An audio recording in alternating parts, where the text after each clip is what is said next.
My mother's side of my family is Croatian, and my grandmother had become a Christian and was persecuted for the faith because she left Catholicism, and she, not only that, went to an evangelical church that was Serbian, and the conflict between the Serbians and the Croatians. And my mom, but her mother died when she was 12, and she was basically on her own in a way.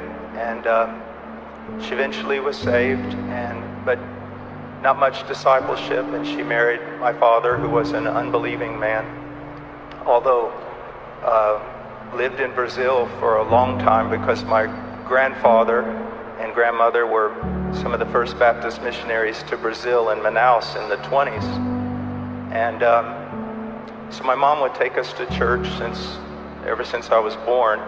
And I can remember when I was about 5 years old, I didn't know the gospel or anything, but I was literally terrified one night that my father would go to hell.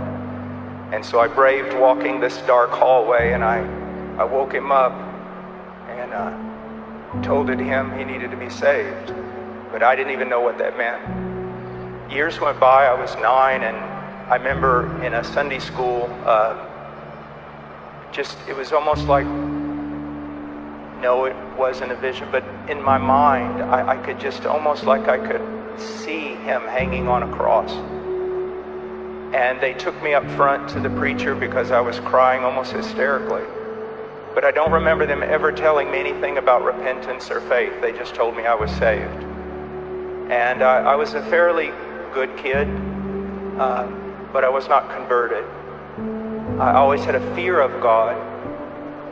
When I was 17, my father, who was a very strong, stern man that I greatly respect, we were working out, putting up a fence, and talking about that year's. I played basketball, and he was really excited about my senior year, and we were rolling out wire, and all of a sudden he just screamed, and he started to fall, and I grabbed him, and he just died of a heart attack. And at that moment, for the next 3.5 years, 4 years, I lived like a hellion.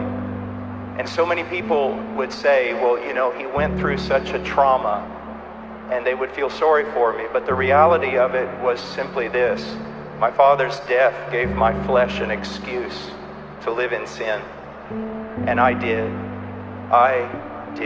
The most self-centered, wicked person. I finally transferred to the University of Texas because I wanted to be an oil and gas lawyer. And when I went to the apartment complex that I had a room in, I kept seeing these young men, and they were amazing. They were, you know, one of them was going to be a fighter pilot, they were all athletes, and they just seemed clean. I didn't know what it was about them. They were amazing, but they were clean. And they began to share with me the gospel. And then one day I was in the undergraduate library in the copy room running off some oil and gas surveys with one of the teams that I worked with, a mock competition between oil companies. And a girl came up to me and said, I'm having a party Friday, why don't you come? And I had gotten to the point where I didn't go to parties or anything. I was 21, and I would just go into a tavern and sit there with old men and drink and stumble home. And I said, I'm not coming to your party. And she said, why? And I don't even know why I said it. I wasn't thinking, I just said it. I said it because I'm a Christian now, and I'm going to follow Jesus.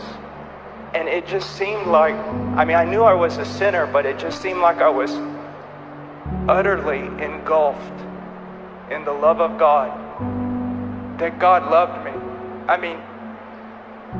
Just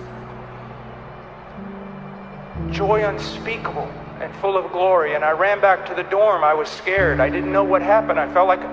So I found this guy who had been witnessing to me, and I said, I need help. Something happened to me. And he said, what's wrong? And I said, I don't know. I'm not the same person I was that walked in that library. I'm different. I love God. And so he, to end the story, he took me downstairs to the RA, who was kind of the oldest Christian. Big Texan, about 6'5".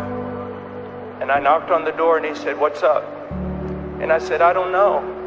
All I know is I wasn't loving God, and now I love Jesus Christ. And to end the story, he just looked at me and goes, buddy, you just got born again. And that's what he said. So stories from there.